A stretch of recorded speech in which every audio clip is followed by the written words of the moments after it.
ఆలోచించి ఒక రూ. 1,00,000 గిఫ్ట్ సంపాదించడం ఎలా అనేది ఈ వీడియోలో నేను క్లియర్ ఎక్స్‌ప్లెయిన్ చేయడం జరిగింది. ఫస్ట్ ఈ వీడియో చూడండి. సో, ఇది చూసాక మీకు క్లియర్‌గా అర్థమవుతుంది. ఎలా వస్తాయనేది, నేను ఎలా ఇస్తాననేది దీంట్లో క్లియర్ ఎక్స్‌ప్లెయిన్ చేశాను. అందరికీ నమస్కారం. ఈ వీడియోలో fourth topic and fifth topic గురించి ఎక్స్‌ప్లెయిన్ చేస్తాను. ఫోర్త్ టాపిక్ అభయసం 6 గ్యారెంటీలు. మన కొత్తగా వచ్చిన గవర్నమెంట్, తెలంగాణ గవర్నమెంట్ 6 గ్యారెంటీలు తీసుకురావడం జరిగింది. సో, ఆ 6 గ్యారెంటీలో భాగంగా నాకు వచ్చిన ఆలోచనని నేను ఎలా గవర్నమెంట్‌కి ఇచ్చాననేది, ఏం పంపానన్నది ఇప్పుడు చెప్తాను. సో, ఫస్ట్ పాయింట్, ప్రభుత్వ అభయసం 6 గ్యారెంటీలు అమలు చేయడానికి ప్రజాపాలన ద్వారా ప్రజాపాలన దరఖాస్తులు ఇంటింటికి పంపించి వాటిని వార్డుల వారీగా దరఖాస్తులను తీసుకొని ఆన్లైన్ చేయడం జరిగింది. కానీ చాలామంది ప్రజలు మాకు గృహలక్ష్మి పథకము అమలు కాలేదని, కొందరు పెద్ద పెద్ద భవనాలు ఉన్న వారికి గృహలక్ష్మి పథకం 0 బిల్లు, కరెంటు బిల్లు వస్తుంది, గ్యాస్ వస్తుంది, కానీ రేకులిల్లు, పింకులిల్లు మాకు రావడం లేదని బాధపడ్డారు.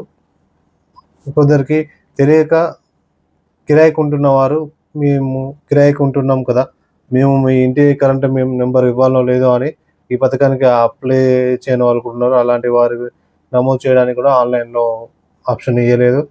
సో, నెక్స్ట్ ఈ పథకంలో ఎలాంటి మంజూరు పత్రాలు కూడా ఇవ్వలేదు. కావున ప్రజాపాలన ఆన్లైన్ సైట్ని గృహ అసెస్మెంట్ వివరాలతో జతచేసి ఇంటి యజమాని మరియు కిరాయి ఉంటున్న వారి వివరాలు కూడా నమోదు చేయడానికి, పెన్షన్ వచ్చే వారి వివరాలు, ఇల్లులో ఫ్లాట్ వివరాలు నమోదు చేయడానికి ఆప్షన్ ఇవ్వడం వల్ల మిగతా పథకాలకి అర్హులైన నిరుపేదలకి సులభంగా గుర్తించవచ్చును అనేది ఒక పాయింట్ పెట్టాను. మున్సిపల్ వార్డ్ ఆఫీసర్ లేదా మున్సిపల్ సిబ్బంది ద్వారా ఇంటింటికి వెళ్ళి ఆన్లైన్లో వారి వివరాలను నమోదు చేయడానికి ఇప్పుడు మార్పులు చేయడం వల్ల మున్సిపల్ కార్యాలయం చుట్టూ తిరగకుండా ప్రజల వద్దకే పాలన జరుగుతున్నది అనుకున్నాను. ఆ ఆలోచనతోని నేను ఇది ఒక పాయింట్ పెట్టాను. నెక్స్ట్, పథకాల మంజూరైన వారికి ఒక శాశ్వత నెంబర్ని కేటాయించి మంజూరీ పత్రాలు ఇంటికి పంపడం వలన కిరాయికుంటున్న వారికి పేరింటికి వెళ్ళినప్పుడు వాటి ద్వారా సులభంగా ఆన్లైన్లో మార్పులు చేయొచ్చు అనేది, టోటల్ ఆన్లైన్ సిస్టమ్ ఉండడం వల్ల ఈజీ అవుతుందనే ఉద్దేశంతోని ఇలా ఈ పాయింట్ చేయడం జరిగింది.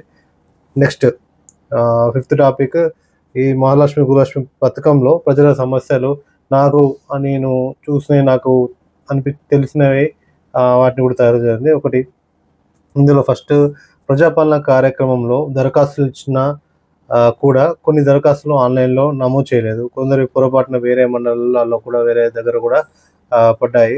అయితే ఈ సెకండ్ పాయింట్, ప్రజాపాలన కార్యక్రమంలో మహాలక్ష్మి పథకానికి, గృహజ్యోతి పథకానికి దరఖాస్తు అప్లై చేసుకున్న, కానీ డేటా ఎంట్రీ ఆపరేటర్లు అప్లై చేయలేదు, నాట్ అప్లైడ్ అని నమోదు చేశారు. కావున చాలామంది ప్రజలు ఆఫీస్కి కూడా వెళ్ళడం జరిగింది. అయితే ఏంటంటే, ఈ ఒకటేసారి లక్షల అప్లికేషన్ ఎంటర్ చేయడానికి ఆఫీస్ ఉద్యోగులతోని చేయడం కష్టం కాబట్టి, బయట ఉన్న స్టూడెంట్లతోని, కాలేజీలో వాటిలో అక్కడ వాళ్ళతోని, విద్యార్థులతోని ఎంటర్ చేయడం జరిగింది.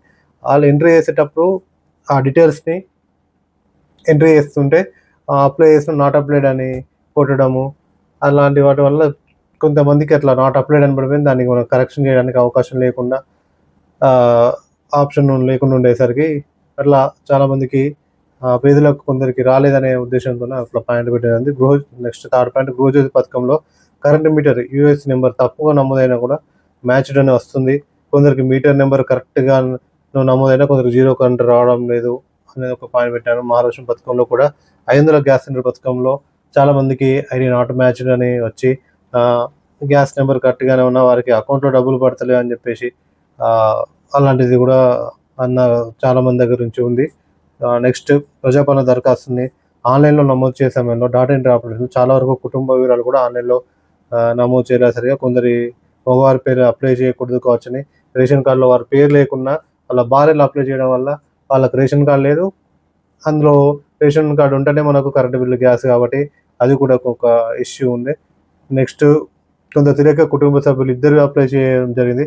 ఆన్లైన్లో కూడా నమోదు చేయనుంది. ఒక దరఖాస్తులో గ్యాస్కి, ఒక దాంట్లో కరెంటుకి అప్లై చేశారు.